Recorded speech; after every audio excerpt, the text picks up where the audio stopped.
Hello, welcome to Lemon News, where we talk anything and everything entertainment. I'm, of course, the Lemon himself, Zeke Lemon, and this is my review for the Season 2 premiere of Peacemaker. But before we get into that, let's get the house clean out of the way. Share and leave a like. Comment below, let me know your thoughts on Peacemaker, and of course, hit that subscribe button as it helps me grow into my YouTube career. I will greatly appreciate it. Now, all that out of the way, let's get into it, shall we? So, huge fan of the first season of Peacemaker. Was pretty questionable on it. I mean, I was going to watch it either way because my boy John Cena is in it, and I support every movie that he is in. I have, and I tend to keep that streak going because of my wrestling fandom for him.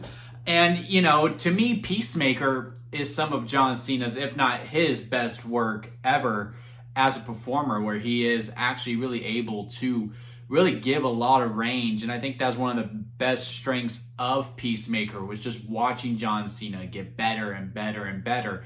And he has continued to do that as he progresses in his later projects. And I think it shows in this season as well. And, you know, now that we have a brand new DCU, there was a lot of questions going into this, like, well, we're going to continue on Peacemaker, but how are we going to make it canon after especially how season 1 ends, where we see Aquaman and the Flash talking with each other? Like, what are we going to do? And it turns out the best way to retcon it was to just say, yeah, it was always the Justice Game that was there. The League never showed up. It was never what we had. So I thought that was pretty smart, and I really did enjoy that. And I said this in my immediate reaction because I heard some people say this premiere was overall underwhelming and a little bit disappointing, and especially with the new opening song number. I overall disagree with that, but I can understand it to a degree because going into it and clicking play, I was expecting, you know, do you want to taste it type song. Like, I knew there was going to be a different song, but, you know, I was expecting a little bit more upbeat tempo, what I'm used to when it comes to Peacemaker, and the constant jabs and the jokes and just a walloping good time is what I am trying to say going into this show. But man, what a culture shock it was after the recap. You see Peacemaker, he is down on his luck. Eagerly wants to go outside and fly. And he's just like, no, okay, let's go into the interdimensional doors realm that they're in. And, you know, yeah, there is a little bit of a joke when he sees the alien. He says, hey, good morning, you know, trying to be nice. And the alien doesn't say it back. And I found that very, very funny. And it was when I saw the alien, too, I was like, I wonder if they're going to make the Pocket Universe a type of thing going into this season, because the alien kind of, he didn't look like one of the aliens from Superman, but, you know, it was in that kind of realm. So I was wondering if we were going to play with that a little bit, and it looks like we are when Rick Flag goes, oh, this could be another Luthor situation. I was like, okay, so the interdimensional doors arena has the same energy as the Pocket Universe. Is really like that part of it. But, you know, he's so upset. He's upset even before he goes in, and that he sees another dimension where him, his brother, and his dad are alive, and they are a family. And, you know, he just really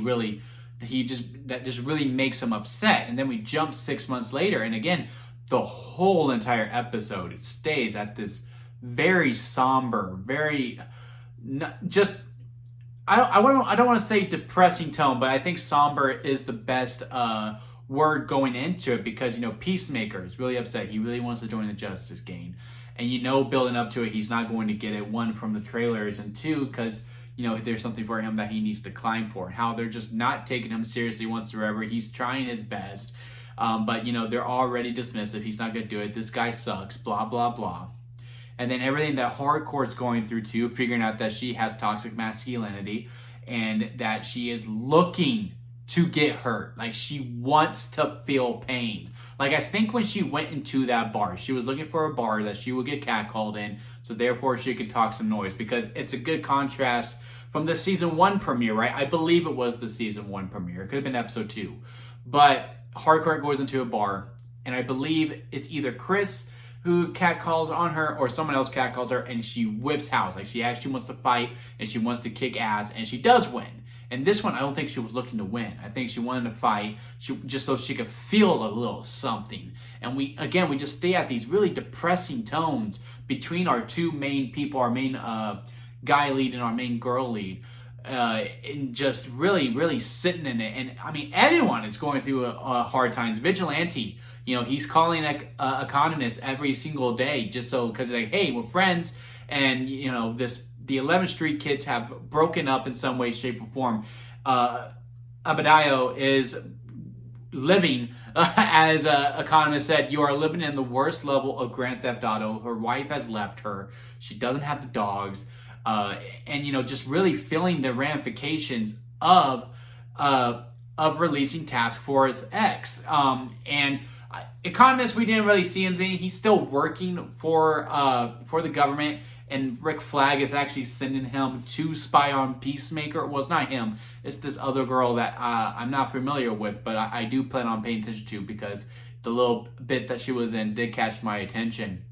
But yeah, just so far, like the 11th Street kids are so far apart where, it's kind of a copy and a paste of season 1 in some ways too, because it was all about bringing them together. But even though they were already together in season 1, then they had to break up, then to come back together. It seems like now it's about gradual, like, no, together we can accomplish anything, as opposed to separate, we're lost, is essentially what I'm trying to get at. I mean, with all these different conversations that were happening, something happened on a boat. I would assume Hardcore and Chris hooked up on that boat, and then they just got to here because Hardcore doesn't believe she deserves to feel happiness or anything like that, while Chris just yearns for that. He just wants to feel like he belongs. He wants to feel like he matters to someone, and he thinks that's coming from being a hero. And I think the journey of this season is going to go from, like, he doesn't need to be a hero to the world. He just needs to be a hero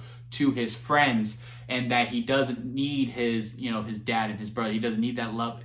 Because there's something in there too, because when he opens the door and he sees his brother, and he's like, oh my God. I mean, it's, again, amazing acting by John Cena. He's really leveled up quite a bit, which, I kind of agree. I don't remember where he ranked on the Variety Best Wrestlers Turned Actor. I know he's in the top 3, and I do agree with that. But man, he could contend for that silver spot if he is in third after this performance here. And he's having these conversations, and then he has to fight with himself, and now he's like, I guess I gotta go play me.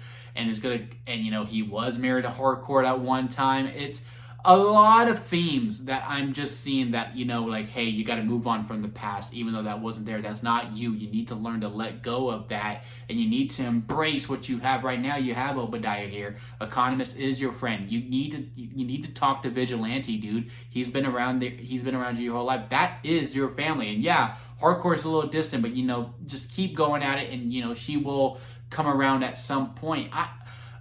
Even though this was a very somber episode, and not a lot of action, it was it was really good at setting the table for where we are going to see everything going on through the later weeks. And I think I don't know the song, but I think the choreography really plays a key factor into this season as well, because Hardcore and Peacemaker are always dancing with each other. I need to pay attention to the choreography a little more to see how separate they are within the dances as opposed to when they are together.